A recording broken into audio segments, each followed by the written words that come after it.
Hello and welcome to Jessie Bear Book Club. Today we are going to be discussing Sweetrobin's fanfiction Daenerys Winds of Winter chapter.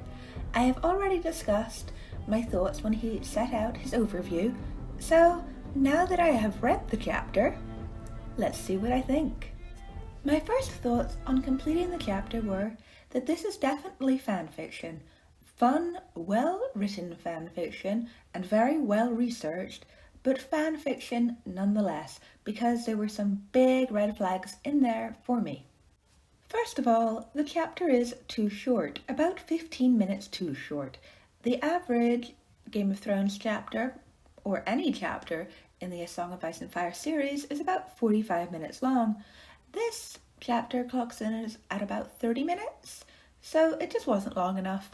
So you couldn't possibly fit in everything you need to fit in. Another thing that was glaringly obvious to me was that Dany seemed to know a lot more about Westerosi history than she ever had before. Why does she keep mentioning the 79 sentinels on the wall? They have never been brought up in any other previous Dany chapter. In fact, Dany knows very little about Westerosi culture, history, folklore, legends, so this is very out of the blue for her. He does reference Viserys telling her stories, but Viserys' stories seem to mainly focus on his family, not the wall. Talking about Viserys, one thing I did really enjoy in this chapter was Viserys' gold skull. I have often wondered what happened to Viserys' remains. And now we know.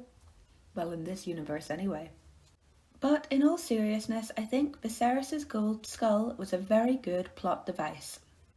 Throughout this entire chapter, I felt like Preston Jacobs, aka Sweetrobin, was pushing his theories and agendas, like the floating, falling, time travel theory, which I personally don't agree with, but I do understand why he is pushing his theories to the forefront.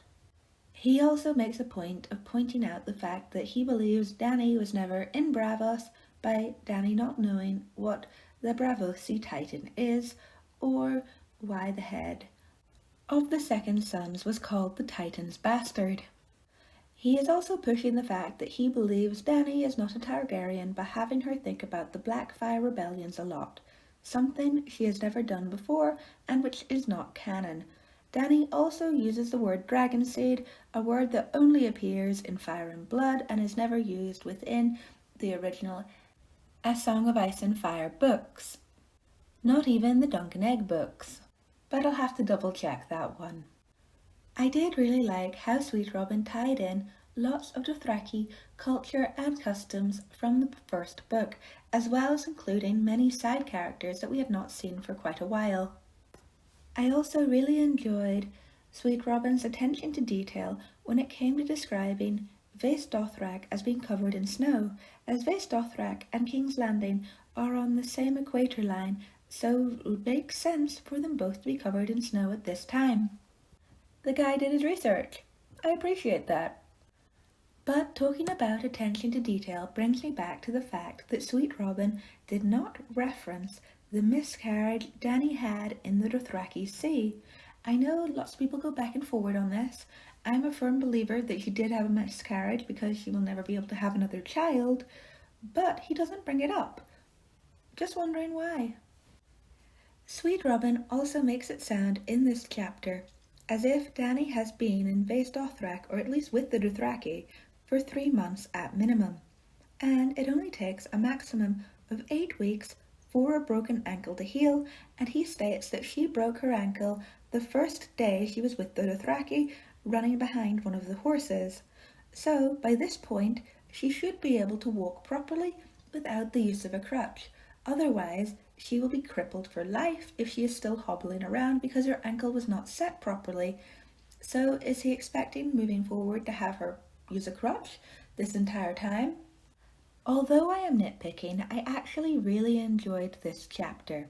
There are just a few too many Fire and Blood references that I don't believe George R.R. Martin's Dany would make, and that's where my problem lies with this chapter, though I'll admit I have listened to it 3 or 4 times at this point. I also feel obliged to point out that I don't believe Drogon would abandon Dany, simply because we all agree that they have a connection, and she would be afraid so Drogon would not leave.